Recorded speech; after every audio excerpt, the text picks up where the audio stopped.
Hey, welcome to another edition of Kyle Meredith with the interview series presented by WFPK at WFPK.org, Consequence of Sound, and the Consequence Podcast Network. Thank you so much for checking out the series. As always, we put out 3 brand new interviews every single week, a new one every Monday, Wednesday, and Friday. You know the drill. If you like what you see, hit that subscribe button so you can keep up with all of your favorite artists like Weezer, who are back with a brand new record called OK Human. And I am honored to have as my guest today, Brian Bell. How are you, sir? I'm doing pretty well.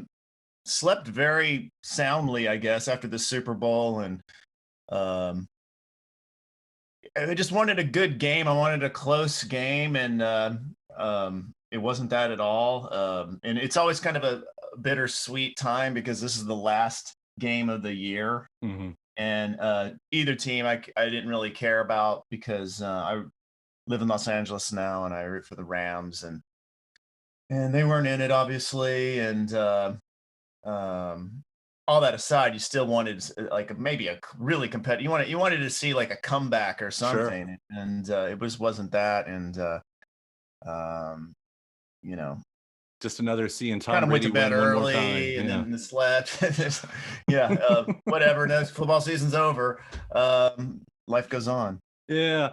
Yeah. I read the commentators saying it's going to be one for the ages. This game is going to be one for the ages. Oh And then yeah, just they turns out way it's overhyped that stuff. not so I mean, much. what's one for the ages is the fact that the 2020 season happened at all. Right. That's true. Yeah. That's true. So Yeah. be Well, so it thankful for goes. that. Well, But this again, isn't about football, is it? it's not about football. And Okay, in fact, 'cause I can we are only in the take it. South, and I know how much we love football in the South because I am from the South. That's right. I grew up in Knoxville, Tennessee, and my dad now lives in Bowling Green, Kentucky, which is the 3rd largest city in Kentucky. I found out from you or before we started. It's true. 3rd Yeah. largest city, home of like so Cage the Elephant, which I know you know the guys from Cage and everything. And yeah, I do know Cage, Matt Schultz. And what's odd is also I grew up in the 3rd largest city of Tennessee. So maybe that's what my dad is drawn to, whatever the 3rd largest city of any state is. Wherever he goes, it's got to be the 3rd largest city of that state. Can't be the 2nd or the 4th.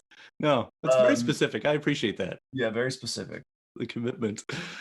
Congratulations, man. OK Human. Oh yeah. What Okay. a cool little record. I say little record. What Thank a you. cool, massive record that you guys have done.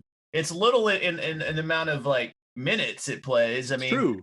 But you know, I don't know about your attention span. Mine isn't really one side of a record. And why I like vinyl so much is that I believe that the side A, side B of an actual, LP, is the perfect amount of time to like let music play and just kind of become one with music. And you can focus for that long, when you sit and meditate or something like that. Do you go over 20 minutes? I don't. I certainly don't. It's like, let me take you on this journey for like 15 minutes. That's all I'm asking. All we're asking, and just enjoy it, and then like let whatever images and feelings come to you, and then if you want to go up, stand up and flip the side. Don't like go to your phone and press, something. I don't know. I don't listen to music as I don't really like listening to streamed music that much. I do as like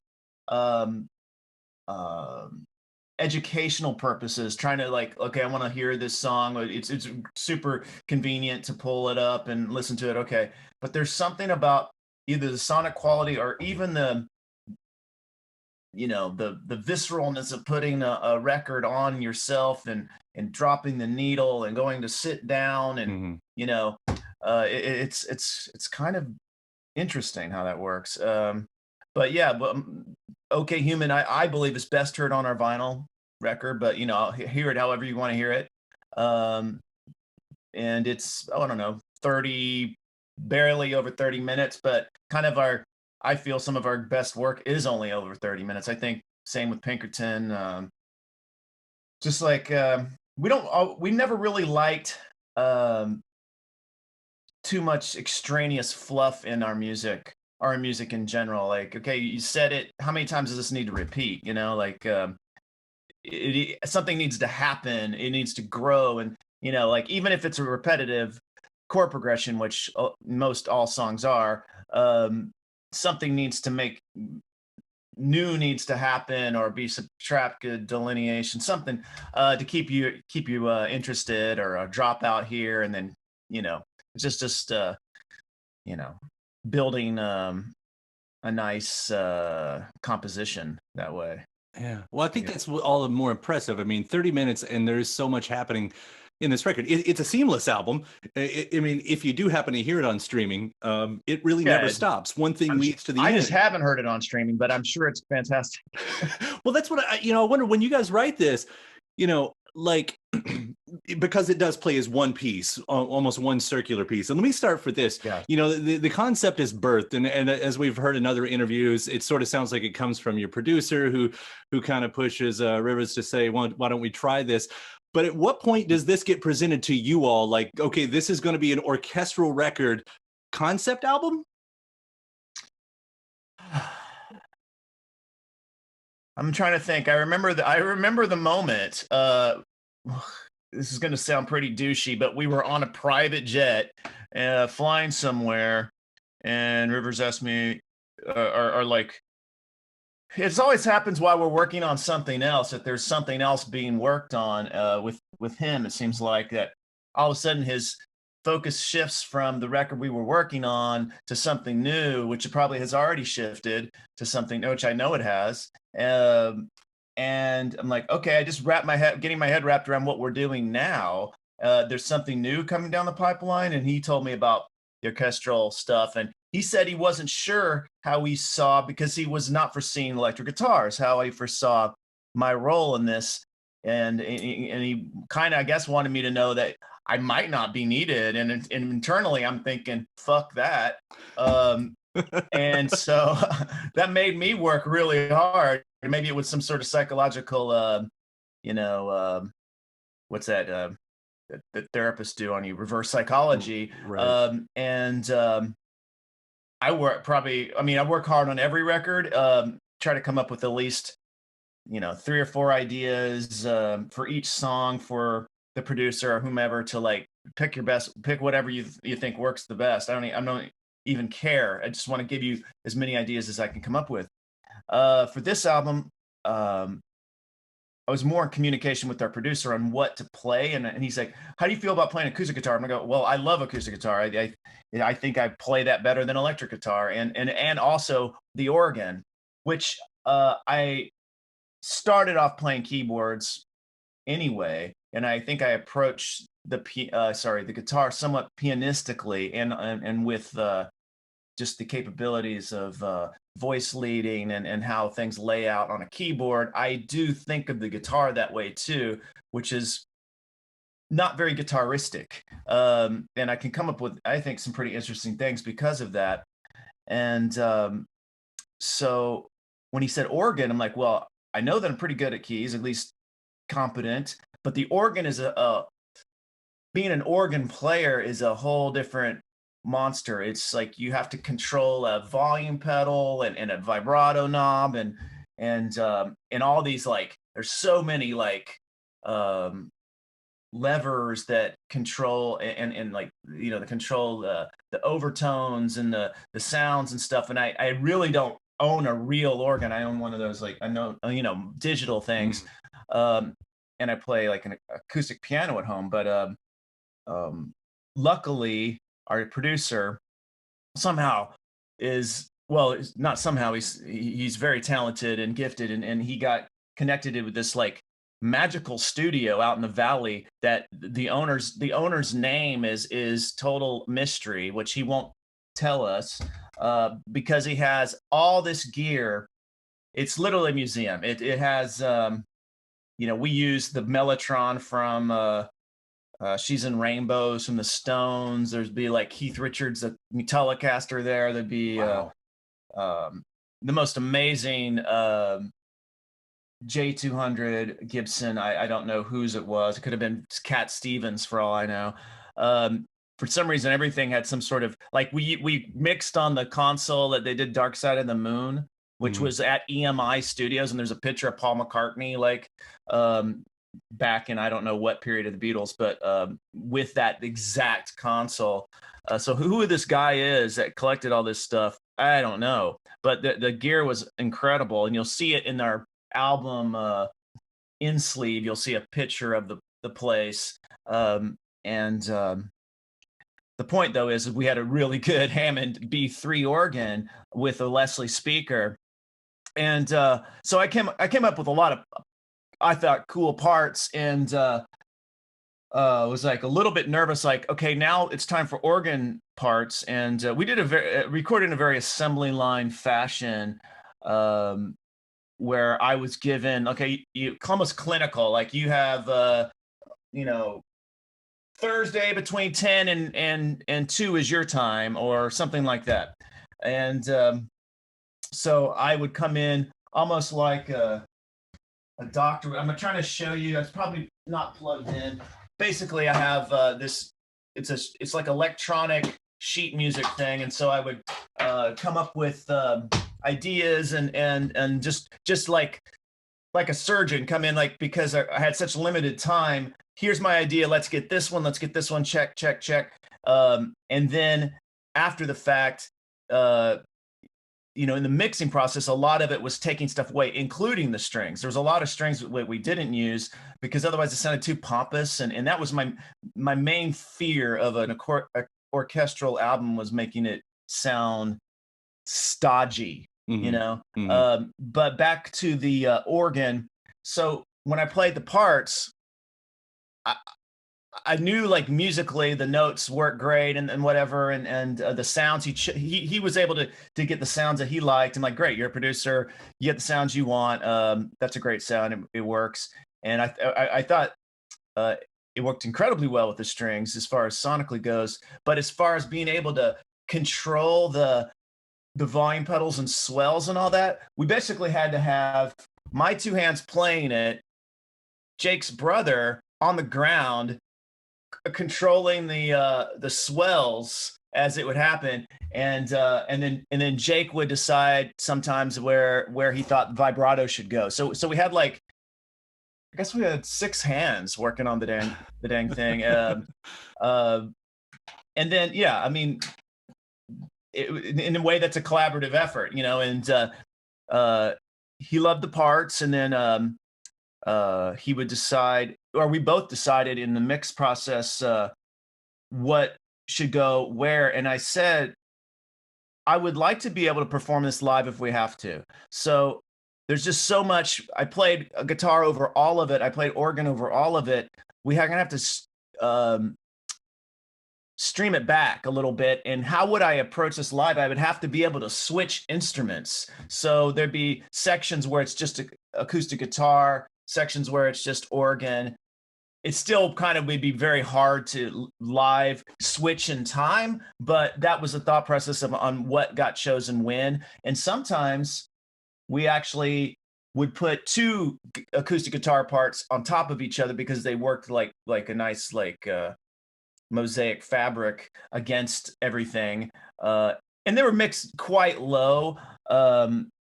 And so was the organ, and so were the background vocals. The background vocals, then I would, like, sing ideas, like, here's my ideas, and then I didn't realize how good he was at vocal harmonies, and then he would come back in 3-part almost everything I did, and he wanted the other guys to sing it, meaning Scott and Pat, and I'm like, well, I've always wanted to get Pat to sing a lot more, and I knew it would be difficult to do, and to get him to do it, and a lot of work was required to, like, hear these parts. So I asked for him to send me separate vocals of all of them, and then I notated them all out. And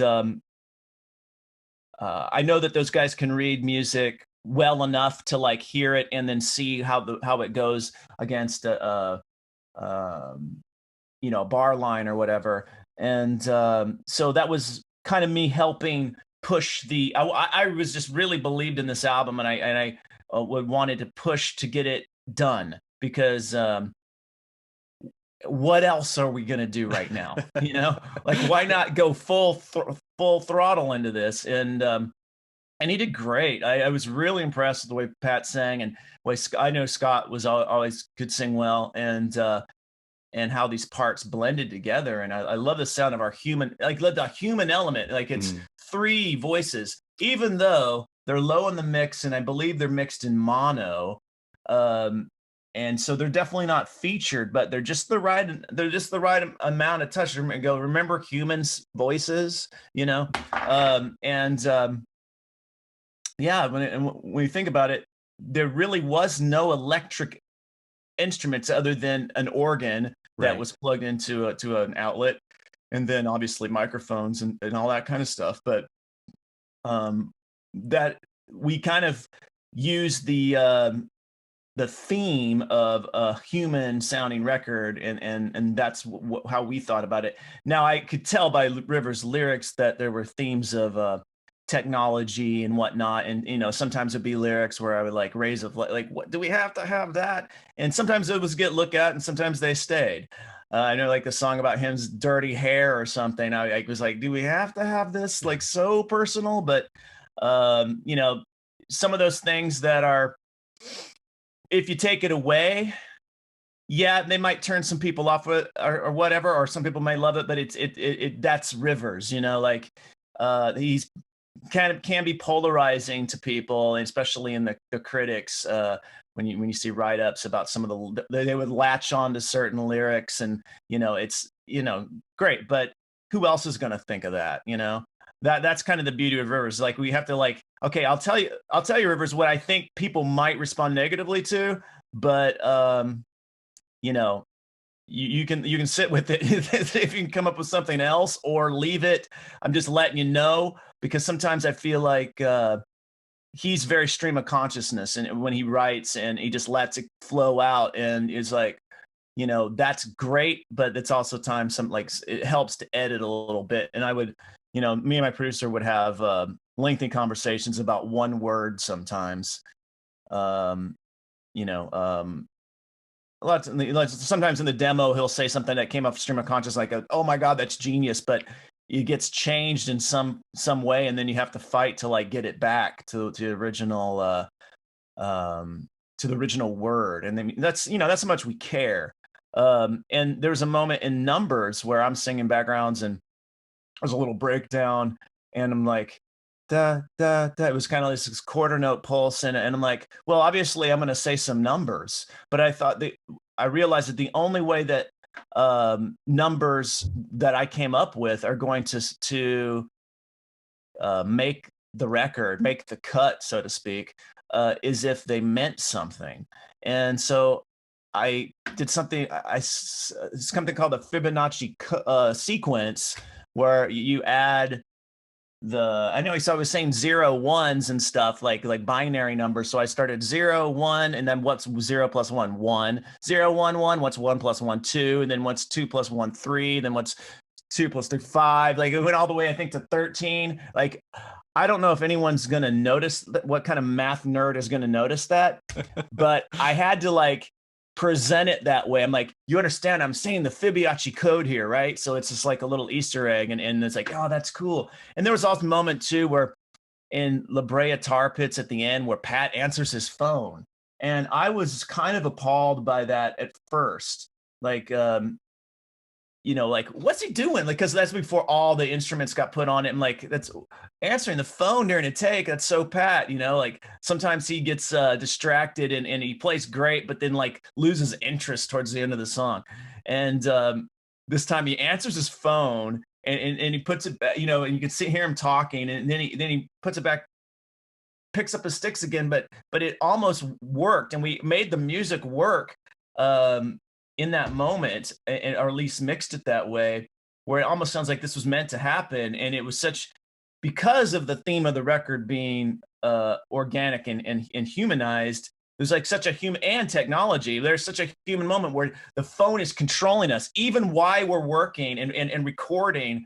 If a phone goes off, or like a robot, must answer phone. So it might seem like, wow, that was almost like it was written in a script or something to do that, but that just happened, and one of those things that we kept because of that. Yeah. And when I thought of it that way, and I was like, yeah, that's actually kind of cool, isn't it? But there were moments where like, that's, that shouldn't go there. But it was really fun record to make. We had the time. Um, we were chipping away at it before the pandemic started, so we had, I think, the basic tracks were done already, Mhm. and so then it was just a matter of let's just do this, um, and nose to the grindstone. Yeah. And Well, as we were finishing Van Weezer too, because now that one is in the can as well. Um, right. And juggling those two right there. I mean, and it sounds like, even as you were saying, Rivers is always moving on to the next concept on top of that, you know, like, that's, how do you keep track of all that, for one? Like, because there's so much, it seems like Weezer, especially in the last decade, there's so much coming out. How much of it is overlapping at once? Because this record is so specific in its sounding, and I didn't even yeah, compliment half the songs on here. I bring up a song like Dead Roses and a few of the things like that. So it's like straight up out of the 60s, when you're talking about that yeah. analog gear. But with Van Weezer, I mean, were these overlapping at the same time? Yeah, they kind of were. They were overlapping. I mean, we knew it does help to have, we had different producers Mm-hmm. for one.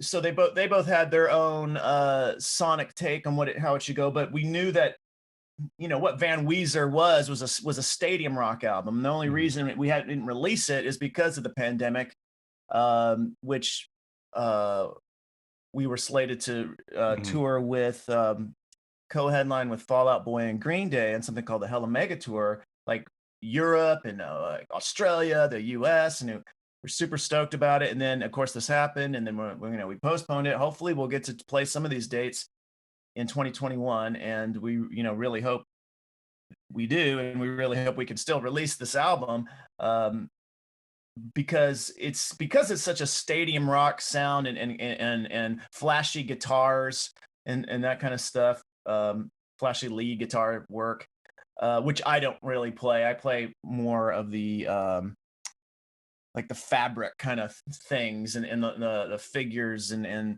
um, you know secondary, like counter melodies, and things like that.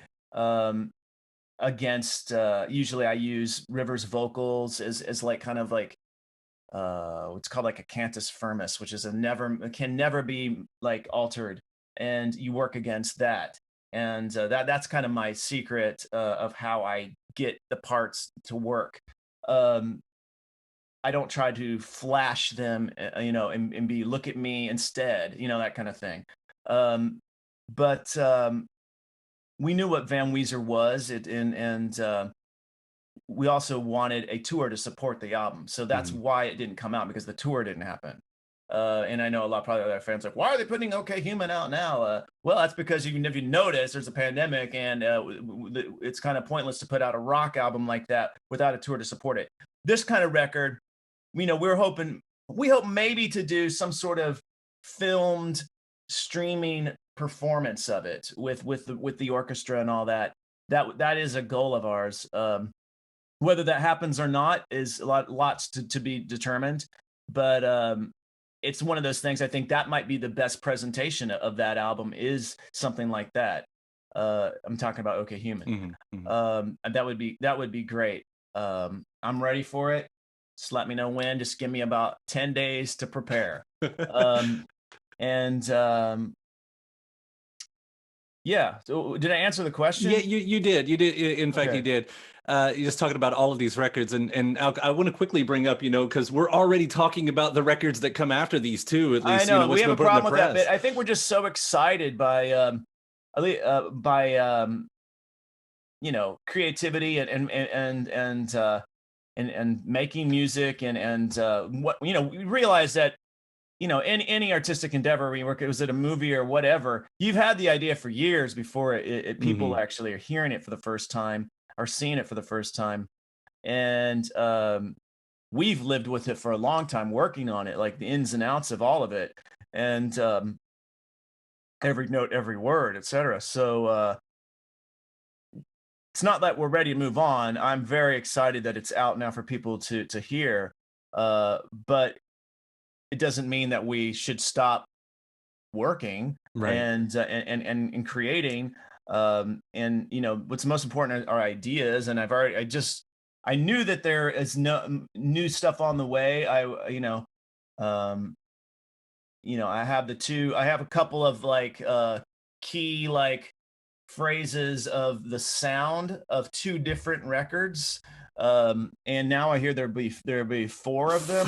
I like that you're hearing that when we're hearing that is what it sounds like. Well, I might hear it before. I've heard it. I've heard it, before you. Sure. Yeah. But you have a point. Yeah, it's not like. Well, I'm not hearing.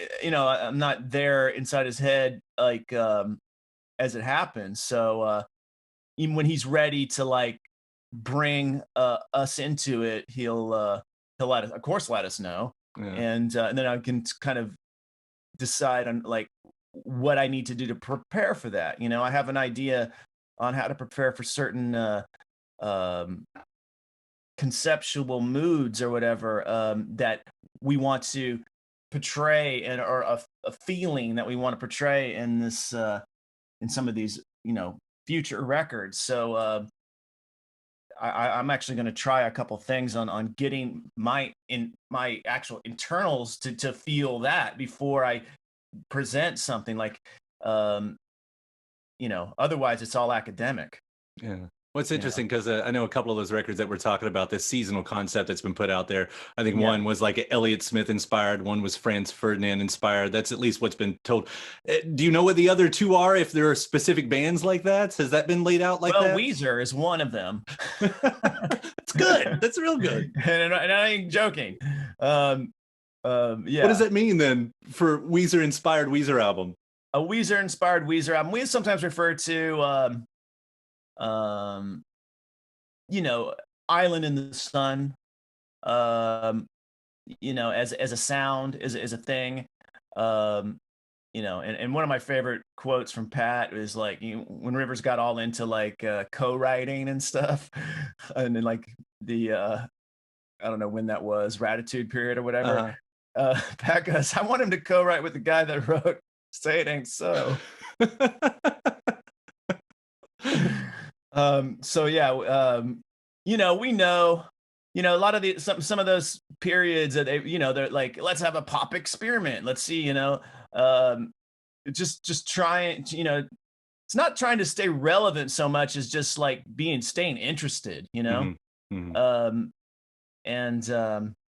Yeah. And Island in the Sun, if we could like figure out what that was, it's just, sometimes those things just happen. And it was beautifully produced by Rick Ocasek, and who's no longer with us. But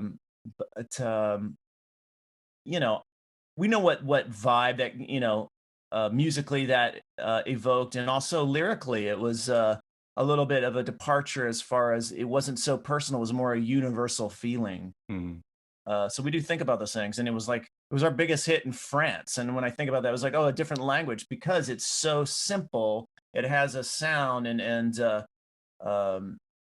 a feeling anyone can relate to. Sometimes personal things, why they can be very interesting and create a picture, may not be so universally felt. Right. Well, that's I'll wrap up with this. Actually, I know you got to go. Okay. The Green Album that you're kind of hitting on right there. Yeah. That's the one that's celebrating the big round anniversary this year. It does turn 20. You all have done the anniversary shows for Pinkerton Blue. With so much new music coming out, would you even see yourself fitting in something like that for the Green Album? I know that I will try to push for that, because that's one I think kind of a very underrated album as an album, even though it had one of our biggest songs on it, and also Hash Pipe. To me, the record is its own work of art. The way it's all very similarly, other than those two songs. Songs like Knockdown Drag Out and Smile and Glory. I think it's Glory's Day. There's a song called Girlfriend, and there's just there's a sound to it, and we definitely hashed that out in a rehearsal space. And and then hashed it out again with Rick in pre-production, and then knocked it out in the studio, and it was just had a kind of a glorious, energetic sound of the time, you know, of that period for us. And I don't know if we've ever played some of those songs live. And I just think the songs would really lend themselves well live, and just, I don't think that record's 30 minutes is no more than 30 minutes. You know, to do a you know, like we did the Blue Pinkerton shows, why not the Green album too? So I'm sure it's already been talked about, maybe in our management office or something, and you know, just getting everyone on board, I guess. Like, you know, even though, you know, Rivers is always moving forward, you know, it's got to have a place in his heart for the Green album in general. You know, and it's also like Mikey, our bass player, for that one record, who passed away way too early. That would be a nice, like, I don't know, homage to his memory. So I would love to do it. But have we, you know, because of the pandemic, we might have to do it in a different way. Like, let's do it, record it somewhere interesting, and then let people hear it and see it, and then critique it and whatever they want to do after that. I'd love to see it. It's so fun watching what you all do and keeping up. I mean, you're one of the most interesting bands of the past 30 years. Thank you for continuing to keep it interesting out there, Brian. Congratulations on OK Human. It is a masterpiece. I think we're going to be talking about it the way we talk about Pinkerton. I kind of get that feeling. So it's so, yeah, it's a great record. Congrats. Thanks. I love it. I appreciate that. You know, it's been telling people for at least a year, like, just wait, like, you know, and also, like, fans, I keep going, oh, the Blue Pinkerton, these only ones. I'm like, oh, yeah. I mean, they'll find something to say negative, which is so bizarre. But they're still our fans. Yeah. Right. And you know, you got to love them for that, I guess. It is. I like music that you can listen to 6 or 7 times and hear new things every time. That's what kind of gets me off. And I think that's what, like, why a lot of the music from the 60s and 70s stands the test of time, is because there was so much thought that went into it, and string arrangement stuff that doesn't hit you over the head but is in there. Or, like, you know, when the Beatles were around, those recordings will always last, because there's always something new to discover. And I hope that'll be the case with OK Human. Yeah, I think it will. Yeah. Well, thank you for your time. No, it's been great talking to you, man. Hopefully we'll see you out there on that tour circuit at some point. But in the meantime, you keep throwing studio albums at us, I'm going to be just as happy. So. All right. All we can do. Thank you. Bye-bye. All right. Take care, man. Bye.